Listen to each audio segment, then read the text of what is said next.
መቅደላዊት ክፍል 20 ልብ አንጠልጣይ ታሪክ። ደራሲ አምባዬ ጌታነህ፣ ተራኪ ሶፊያ ይሱፍ። ይህንና መሰል የፍቅር ታሪኮችን ለማግኘት ቻናላችንን ሰብስክራይብ ያድርጉ። መልካም ቆይታ። በድጋሚ ተደወለ። ናሁም በንዴት አይኖቹን አስለመለመና ብድግ አድርጎ ይኸውልህ ማንም ሆን ማን ያወቅኩ ሁለት አልለቅህም እሺ አለ። ምን ነው? ምን ሆነህ ነው? ችግር አለ እንዴ? አለች መቅደላዊት። ናሁም ስልኩን አየው። መቅደላዊት ነበረች። ወይ መቅዲ፣ አንቺ ነሽ እንዴ? አሁን እኮ ከአንቺ በፊት እየደወሉ በጥብጠውኝ ስለነበር ነው። ይደውላሉ አያወሩም። እናም ያ ስልክ መስሎኝ ነው አለ ናሁም። ማን ሊሆን ይችላል? የናታኔምን ስልክ ታውቀዋለህ አይደል? አለች ግራ በመጋባት ሁናቴ። አዎ የእሱንም አውቀዋለሁ። መቼም ለእንደዚህ አይነት ብልግናና ጭምልቅና ስራ ብሎ ስልክ እንደማያወጣና የነበረንን ግንኙነት ለማሻገር ይሞክራል ብዬ አላስብም። እንደዛም እንደማያደርግ ተስፋ አደርጋለሁ አለ። እሱማ ላይሆን ይችላል፣ እንዲሁ ዝም ብዬ የገመትኩት ነው እንጂ አለች መቅደናዊት የናታኔምን ስም በማንሳቷ እንደ መሳቀቅና እንደ መፍራት ብላ። ሰላም ነሽ ኤሊያና? ዮርዲ ነኝ። አውቀሽኛል? አለች ዮርዳኖስ። ዮርዳኖስ እንዴት ነሽ? አለች ኤሊያና እንደ መንደላቀቅ እያለች።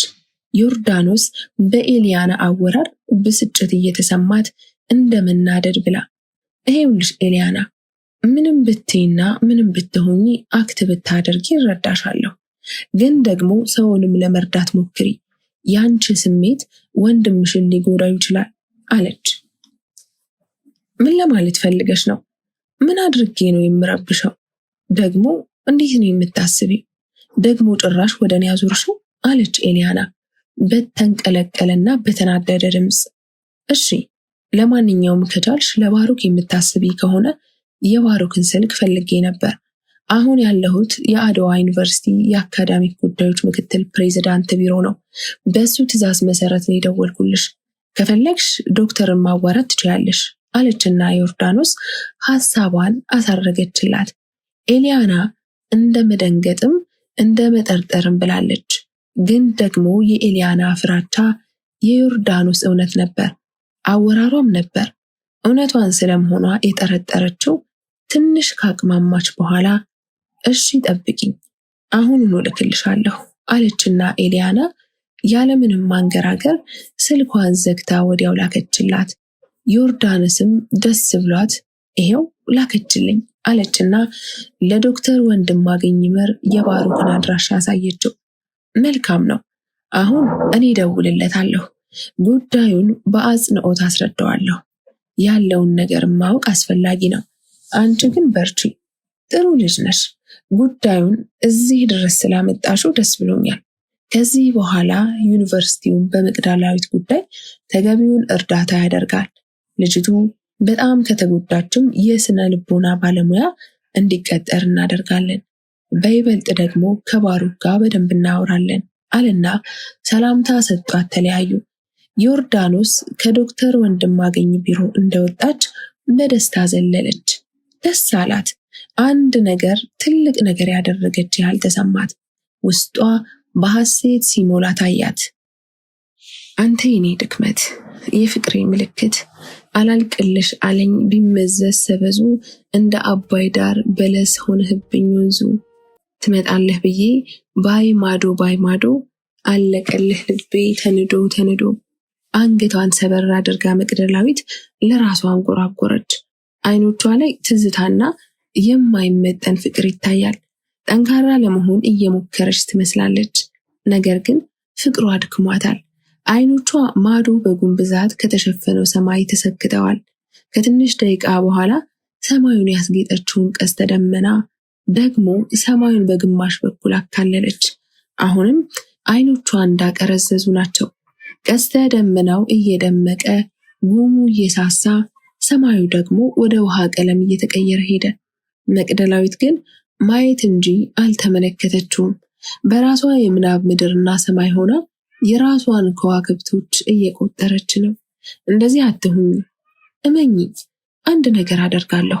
ባሩክን ታገኘዋለሽ፣ ደስተኛም ትሆናለሽ አለና ናሆም የጥሞና ቀልቧን አስበረገጋት። ናሆም ቤት በኩል ተገኘህ አለችና ፈገግ ብላ ለሰላምታ እጇን ሰጠችው። ተቀበላትና አቀፋት። እንዴት ነሽ? አለሁ ደህና ነኝ አለች መቅደላዊት። እና ምን አዲስ ነገር ተፈጠረ? አለ ናሆም። ናሆም ባሩክን ለመርሳት ወስኛለሁ አለችና ዝም አለች። ናሆም ደነገጠ። ዞሮ ተመለከታት። ከወትሮ በተለየ አይን ማዕዷ ድመስ ስትመለከት አያት። ግራ ተጋባ። ደንግጦ የሚለው ጠፋበት። ምን ነው ዝም አልክ? አለች መቅደላዊት። አይ ምን ማለት እንዳለብኝ ጠፍቶኝ በዚች አጭር ጊዜ ትረሻዋለሽ የሚል እምነት ስላልነበረኝ ነው። እንደዛ ከወሰንሽና ውሳኔሽ የሚያስደስትሽና አንቺን ሰላም የሚሰጥሽ ከሆነ ለእኔ ምንም ችግር የለውም። ብቻ አንቺ ደስተኛ ሁኝ እንጂ አለ። አንዳንድ ጊዜ ደስተኛ ለመሆን ሳይሆን መሆን ስላለብህ ወይም ሌላ የምትወስነው ነገር ምርጫ ካልቀረበልህ የግድ የምትወስነው ነገር ይኖራል አለች። እሺ ብቻ በዚህም አለ በዚያ በዚህ ውሳኔ ደስተኛ ከሆንሽና ምርጫ ካደረግሽው ጥሩ አድርገሻል። ምናልባት አንድ እርምጃ ወደፊት ያስጉዝሻል። ነገሮችን በተለየ መንገድ እንድታይ ይረዳሻል አለ። አዎ እኔም ብዬ ተስፋ አደርጋለሁ። ለዚህም ነው አንተንም የጠራው ላውራህ ልነግርህ የፈለግኩት። እናንተንም ከዚህ በላይ ላሰቃያችሁ አልፈልግም። ሕይወታችሁን ኑሯችሁን እንድትኖሩ መልቀቅ አለብኝ። እኔም ከዚህ በላይ በሰው ትከሻ መሄድ ያለብኝ መስሎ አልታየኝም አለች መቅደላዊት። አረ እኔንም ሆነ ሜሊን ምንም የተሻማሽን ጊዜም ሆነ ጉልበት የለም። እኛን በምንም ነገር አልጎዳሽንም። እንደውም በዚህ ታሪክ ውስጥ የተጎዳሽው አንቺና አንቺ ነሽ። ስለዚህ እንደዚህ ማሰብ የለብሽም አለና ናሆም መቅደላዊትን አቀፋት። አንቺ እኮ እዚህ ሁሉ ጣጣ የገባሽውና ባሮክንም ከሀገር የወጣው በእኔ ምክንያት ነው እና አንቺ ለእኔ ራስሽን በመስጠት ካደረግሽው ነገር በላይ ማንም ያደረገ የለም፣ የሚያደርግም አይኖርም። እኔ ግን በምንም ቢሆን ለአንቺ የምሰጥሽ ነገር የለም አለ ናሆም። ተው እንደዛማ አትበል። አንተም ጥፋት የለብህም። ሁሉም ነገር የሆነው መሆን ስላለበት እንጂ በዚህ የታሪክ ሂደት ውስጥ ማንም ተወቃሽ ሰው የለም። በቃ ሁሉም መሆን ያለበት መሆን ስላለበት ብቻ ነው። አሁን ይሄንን ውሳኔ ወሰንኩት ውጤቴን ማስተካከልና ቤተሰቦቼን ማስደሰት ስላለብኝ ነው። የመጀመሪያው ሁለተኛው ደግሞ ውጤቴ ስኮላር የሚያስወስደኝ ከሆነ ወደ ውጪ ለመሄድ ነው። እዛ ሄጄ ባገኘው ይሻለኛል። የመጨረሻ እድሌን ያኔ ይቅርታ ጠይቄው ከነ በባሩክ ከተስፋ ቆርጣለሁ። አለበለዚያ ደግሞ ህይወቴን በደስታ ከሱ ጋር ቀጥላለሁ አለች። ናሆም በመቅደላዊት ሐሳብ የተስማማ ይመስላል። ሳቅ ብሎ ከተመለከታት በኋላ ደስ የሚል ሐሳብ ነው፣ ግን እኮ እሱ የ1 ዓመት ወይም የ6 ወር ጊዜ ብቻ ይመስለኛል እኮ ቆይቶ የሚመለሰው አለ። ናሆም በመሃል የናሆም ስልክ ጠራ። ስልኩን ሲያየው ዮርዳኖስ ነች። አንድ ጊዜ ይህን ስልክ ላውራ መቅዲ አለና የመቅደላዊትን ፍቃድ ጠየቀ ለማንሳት። ችግር የለውም ማውራ አለችና አንዱን እጇን ከሌላኛው እጇ አጣምራ እግሮቿን አወዛወዘች። አቤት ዮርዲ አለ ናሆም። ላገኘህ ፈለጌ ነበር፣ የማወራህ ነገር አለ አለች ዮርዲ። አሁን ከመቅደላዊት ጋር እያወራሁ ነበር፣ ወደ በኋላ ልደውልልሽ ከሷ ጋር እንደጨረስኩ አለ። እሺ ስትጨርስ በቃ እንገናኝ አለች ዮርዲ። ይቅርታ መቅዲ፣ ያው መተው የማልችለው ስልክ ስለሆነ ነው አለ ናሆም። ያው ለማለት ያህል እንጂ ምንም እንደማትል እያወቀ። አረ ችግር የለውም እና ለዚህ ነው የፈለግኩህ። እነ ናታኔም ደግሞ ብዙ ነገር ለማድረግ ይፈልጉ ይሆናል። ከስልክም በላይ ሊያደርጉ ይችላሉ። አንተ ብቻ ተረጋጋ። ስሜታዊ መሆን የለብህም። ስሜታዊ በማድረግ የሆነ ስህተት እንድትሰራ ለማድረግ ነው አለች። አይ የእውነት ይህ ስልክ የናታኔም ወይም ናታኔም የላከው ሰው እንዳደረገ ካወቅኩ አልለቀውም፣ ዋጋ ይከፍላል አለ ናሆም በአንድ ጊዜ ፊቱ እየተቀያየረ። እኮ በአባትህ ቃል ግባልኝ ምንም እንዳታደርግ፣ ቢያንስ አንተ እዚህ ሁንልኝ፣ ያንተን ወንድምነት እንዳያሳጡኝ ስለምፈራ ነው አለች። አታስቢ እሺ መቅድዬ፣ ምንም አልሆንም አለ። እሺ ካልክ እሺ፣ ብቻ ምንም ነገር አታስብ፣ ከዚህ በኋላ ራሴን እጠብቃለሁ አለች። እኔም እሱን ነው የምፈልገው። የቀድሞዋን ቆንጆዋንና ሳቂታዋን መቅደላዊት ማየት ነው የምፈልገው አለ ናሆም። ችግር የለም አሁን ዶርም ልሂድ፣ የምሰራው ስራ አለ አለች መቅደላዊት። እሺ አለና ናሆም መቅደላዊትን ሸኝቶ ለዮርዳኖስ ደወለ። እሺ ምን አዲስ ነገር አለ ዮርዲ? አለ ናሆም። አዲስ ነገር ብዙ አለ። ምን መሰለህ አዲሱ ነገር፣ ለአካዳሚክ ጉዳዮች ፕሬዚዳንት ለዶክተር ወንድማገኝ ይመር ስለ መቅደላዊት ሁኔታ ነገርኩት። ከዛም የባሩክ እህት ጋር ደውለን የባሩክን አድራሻ እንድትሰጠን ጠየቅናት። አቅማምታ ነበር፣ ነገር ግን ከዩኒቨርሲቲው ነው ስላትና ዶክተር አለ ስላት ነበር የሰጠችኝ። ዶክተርም የባሩክን ስልክ ወስዶ እኔ ደውልለታለሁ፣ ለመቅደላዊትም የስነ ልቦና ባለሙያ እንቀጥራለን፣ በጣም ከተጎዳች ብሏል። በቃ በእኔ በኩል ያለው አዲስ ነገር ይሄ ነው። ለዚህ ነው ላገኘህ የፈለግኩት አለች ዮርዳኖስ። ናሆም ራሱን ወዘወዘ። የእውነት የሚገርም ስራን የሰራሽው፣ አኩርተሽኛል። በጣም ብዙ ነገሮችን ገድለሻል። ምንም ያስተረፍሽው ነገር የለም። ታዲያ በርቀት ትመለከችኛለሽ? ነይ ልቀፍሽ እንጂ አለና ግራ እጁን እንደ ክንፍ ዘረጋው። እየሳቀችና እየተቅለሰለሰች መታ ተወሸቀችበት። አቀፋትና ግንባሯን ሳም አደረጋት። ግንባሯን ሲስም ፊት ለፊት ሲከታተላቸው የነበረ ልጅ ፎቶ አነሳቸውና በፍጥነት ከአካባቢው ተሰወረ። ናሆምና ዮርዳኖስ ፎቶ ያነሳቸውን ልጅ ምንነትና ማንነት አላወቁም። እንደውም ፎቶ እንደተነሱም የሚያውቁት ነገር የለም። ልጁ በፍጥነት ሄደና አስፓልት ዳር ላይ ሆኖ እየጠበቀው ላለው ልጅ ስልኩን ሰጠ። ልጁ መርዕድ ነበር። የልጁ የፎቶ ጋላሪ ገብቶ ፎቶውን አየውና ጎበዝ፣ አንተ ጥሩ ካሜራማን ነህ። በጣም በሚገርም ሁኔታና ፍጥነት ነው ያነሳኸው። በዛ ላይ ፎቶው ራሱ ያምራል። የተቀመጡበት ቦታ በግማሹ ብርሃንን የተላበሰ በመሆኑ ፎቶ እንደዚህ እንዲሆን አስተዋጽኦ አበርክቷል አለ ልጁ። አይ ብርሃኑ ብቻ አይደለም፣ ያንተ ከብርሃን የላቀ እይታ ጭምር ነው። በጣም የሚገርም ፎቶ ነው። እንደ መጀመሪያ እጅግ ደስ ይላል አለና ፎቶዎቹን በደንብ ቀረብ እያደረገ ከተመለከተ በኋላ ወደ ራሱ ስልክ ላከና በጣም ከልብ አመሰግናለሁ። ወደፊት በጣም ጥሩ ጥሩ ፎቶዎች እንደምታመጣልኝ ይጠብቃለሁ። ለአሁኑ ደግሞ ከልብ አመሰግናለሁ። ለዛች ምስኪን ሴትም የወደፊት እጣዋን በማውጣትህ እንዲሁ በእውነት ፍቅር ይዟት አላምንም ብላ አስቸግራኝ ነበር። አሁን ግን አይኗን ማመን ካቃታት ምንም ልናደርግ አንችልም እና ወንድሜ በእሷም ስም በእኔም ስም አመሰግንሃለሁ። እንካይችን ደሞ ለሻሂ አለና 20 ብር ሰጠው። ልጁ ስላመሰገነው ሳይሆን በሰጠው 20 ብር እየፈነደቀ ወዲያው ከመርዕድ ተሰወረ። መርዕድ ከእንደገና ፎቶውን ገብቶ እያየ ናሆም ሰራውልህ፣ እሰራልሃለሁም፣ ደስታዬ ላይ እንደቀለድክብኝ፣ ፍቅሬን እንደወሰድክብኝ፣ ፍቅሬን እንደቀማኝ አትቀርም ነበረ። ይሄው ቀን ጠብቅ ያገኘው። አሁን የሜላት ፍቅር ሲገባህ ከሜላት መሸሽ፣ መለየት ሲከብድህ ጠረኗን ማሽተት ሲያምርህ፣ አይኖቿን በፍቅር መመልከት ሲያምርህ ሜላትን እወስድብሃለሁ፣ እቀማሃለሁ፣ መልሼ ወደ ነበርክበት ህይወት መልሰሃለሁ አለና በረጅሙ ሳቀ። የሜላትን ፎቶ ደግሞ በሌላኛው የፎቶ ማህደር አወጣና አንቺንም ሜላት በእኔ ፍቅር እንደተሳለቅሽ እንደቀለድሽ አትቀሪም። አሁን ያለ ምርጫ እንድታፈቅሪኝ ያደርግሻለሁ። ሁለታችሁንም አገኘኋችሁ። ያገኘሽውን ደስታ በውል ሳታጣጥሚው ይሄው ደረስኩብሽ። እኔ የሌለኝን እኔ ያጣሁትን ደስታ አንቺ አይኖርሽም አለና ፈገግ ብሎ ማስተርስ ብሎክ የሚወስደውን መንገድ ይዞ ሄደ። እውነት ዮርዲ ትልቅ ስራን የሰራሽው፣ እኔ ማድረግ ያልቻልኩትን። በዛ ላይ የመቅደላዊት ጉዳይ አሳስቦሽ እንደዚህ ጊዜሽን ሰውተሽ ስላደረግሽ በጣም እናመሰግናለን አለ ናሆም።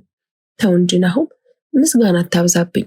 መቅደላዊት እኮ በጣም ታሳዝናለች። ሁኔታዋን እያየሁኝ እንዴት ይሄን ለማድረግ እችላለሁ? በዛ ላይ ሚስኪንና ሩህሩህ ናት። ከራሷ በላይ ለሰው ማድረግ የምትችል መሆኗን አውቃለሁ። በዛ ላይ ለባሩክም ጭምር ብዬ ነው። በእርግጠኝነት ባሩክ መቅደላዊት እንደዚህ ሆኗ ቢያያት ይጎዳል። ምክንያቱም ጥሩ ልብ አለው፣ ሲበዛ በጣም የዋህ ነው። ሲቀጥል ደግሞ እንዲህ ያደረገኝ የናታኒም ብልግና ነው። ብቻ ግን ከሁሉም ትልቋ ምክንያቴ ሴቷ መቅደላዊት ናት አለች ዮርዳኖስ። እሺ ዮርዲ፣ ልክ ነሽ። ስለ ቅንነቷ ይሄ ይገባታል። ታዲያ ቀጣይ ምን ማድረግ አለብን? አለ ናሆም ስለ ቀጣዩ ሁኔታ ከዮርዳኖስ ጋር ይበልጥ ለማውራት። ሜላት አልጋዋ ላይ ተኝታ አይኖቿን እያርገበገበች ሳቅ አለችና ስለ ሌሊቱ አዳሩ አሰበች። ለመጀመሪያ ጊዜ በፍቅርና በውዴታ ከናሆም ጋር አብራ ያደረችበት ሌሊት ትዝ አላት። እንደገና አልጋዋ ላይ ተንከባለለችና ስልኳን አውጥታ ፎቶዎቿን አየች። አልጋ ላይ ሆነው የተነሱትን ፎቶ አየችው። ወደ ደረቷ አቀፈችውና ፎቶውን አይኗን ጨፈነች። የልብ ትርታዋ ያለ ለከት መምታት ጀመረ። መፍጠኑን ቀጠለ። ከዛ ከፎቶ ማህደር ወጣችና የቴሌግራም አካውንቷን ከፈተች። እንደ ከፈተች ብዙ መልእክቶች ደርሰዋታል። እነሱን በየተራ እየገባች ተመለከተች። ቀጥላ በአንድ በማታውቀው ስልክ ቁጥር የተላከው ፎቶ ላይ ደርቃ ቀረች። ሜላት አይኖቿን ከድና ዳግም ከፈተችና ያየችውን ለማረጋገጥ ከፈተችው። የተለወጠ ነገር አልነበረም። ናሆም የዮርዳኖስን ግንባር እየሳማት ነው። እንደ አዲስ እንደተወለደች ያደረጋት የምታፈቅረው የሚያፈቅረኝ ብላ የምታስበው ናሆም የሌላ ሴት ወዝና ገላ ሊለምድ እንደሆነ ተሰማት። የሌላ ሆኖ የታያትን መሰላት። በእርግጥ ዮርዳኖስ በቅርብ ጊዜ በባሩክ ጉዳይ ሊያማክሯት የቀረባት ልጅ እንደሆነች ታውቃለች። ነገር ግን አሁን በምታየው ነገር በጥርጣሬ አይንና በድንጋጤ ፎቶውን አየችው። ከት ብላ ሳቀች። እየሳቀች እንባዋ ይወርዳል። ያለማቋረጥ ስትስቅ ተነሳችና ወንበሩ ላይ እየተቀመጠች ቆይ እኔ ግን ማን ነኝ? ለምንድን ነው እንደዚህ የምሆነው? እንዴ ናሆም እኮ ያፈቅረኛል፣ ግን እኮ ደግሞ አሁን ሌላ ሴት አቅፏል። ለምን ይስማታል? መልስ የሌላቸውን ጥያቄዎች ማሽጎድጎድ ጀመረች። ህይወት ፊቷን እያዞረችባት እንደሆነ ተሰማት። የኔ ግን ምንድን ነው አለችና ፎቶውን ወደ ላከላት ሰው ስልክ ደወለች። ስልኳ አይነሳም። አንተ ማነህ የሚል መልእክት ጻፈችለት። እኔን አታውቂኝም፣ እኔ ግን አውቅሻለሁ። ሁልጊዜም ታሳዝኝኛለሽ። የናሆምን ሁኔታና ተግባሮች ለአንቺ ያለውን አመለካከት ሳይ ይበልጥ ታሳዝኝኛለሽ ብሎ ወዲያው መልእክት ጻፈ። እሺ ለኔ የምታዝን ከሆነ በዚህ ሰዓት የት እንዳለ ንገረኝ በማለት መለሰችለት። እንደዚህማ መሆን የለብሽም። አሁን መረጋጋትና በደንብ ማሰብ አለብሽ። እሱን ነው ማድረግ ያለብሽ። በስሜትማ የሆነ ነገር ለማድረግ መነሳት የለብሽም። አሁን ማድረግ ያለብሽ ስለ ዛሬው ሁኔታ ነገ ስታገኘው አንድ በአንድ መጠየቅ። የዚህን ፎቶ እውነት ከደበቀሽ ያን ያሳይተሽው መወሰን ትችያለሽ። አሁን ግን መረጋጋትና በደንብ ማሰብ አለብሽ በማለት መለሰላት። ቆይ እንደዚህ አይነት የክህደት ምስል እየተመለከትኩ እንዴት ነው የምረጋጋው ወንድሜ? ስታስበው እንቅልፍ የሚወስደኝ ይመስልሃል? ነገ ድረስ የምትደርስስ ይመስልሃል? እንዴት ነው እንቅልፍ የሚወስደኝ? እንዴት ነው ያለ ሐሳብ? እንዴት ነው ምንም እንዳልተፈጠረ የማስመስለው? አለች። እኔ እንግዲህ የታየኝንና ለአንቺ የሚሻለውን ነገር ነው የመረጥኩልሽ። ቀሪውን አንቺ ራስሽ ታውቂያለሽ አልና ከቴሌግራም ወጥቶ መርዕድ ፈገግ አለ። ወዲያው ደወለችለት። ስልኳን እየተመለከተ ገና 1000 ጊዜ ትደውልልኛለሽ፣ እንዳሰቃየሽኝ ደስታዬን እንዳጨለምሽው ያንቺንም ምስቅልቅሉን ነው የማወጣው። ያኔ መሃል መንገድ ላይ እኔን ብቻ እንድትመርጭ አደርግሻለሁ አለና ስልኩን ጣለው። ከትንሽ ሰከንዶች በኋላ በመልእክት ማስቀመጫ በእናትህ ስልክህን አንሳና አውራኝ፣ የእውነት ለኔ ካዘንክ የምልህን አድርግ፣ እኔም በምላሹ የቻልኩትን ፌቨር ሊሰራልህ እችላለሁ የሚል መልእክት ነበር። አነበበውና እባክሽ አትቅለስለሽብኝ፣ ለራስሽ ጉዳይ ስለሆነ ነው እንደዚህ ጎንበስ ቀና የምትይው አለና ስልኩን አጥፍቶ ያኛውን የስልክ ቁጥር ስልክ አበራው። ብዙ ያልተሳካ ጥሪ ደርሶታል። ሁሉም ያልተሳካ ጥሪዎች መልእክት የናታኒም ስልክ ነበር። መርዕድ እሺ ተማሪ ናታኒም አለ። በመጀመሪያው ጥሪ ናታኒም አነሳውና ስልኩን ወንድሜ መርዕድ ምንድን ነው ስልክህን የዘጋኸው አለ። አይ እንዲሁ መዝጋት ስለፈለግኩ ነው። ደብሮን አለ መርዕድ እያፌዘ። እንዴ ምን ሆነህ ነው የደበረህ በዚህ ሰዓት?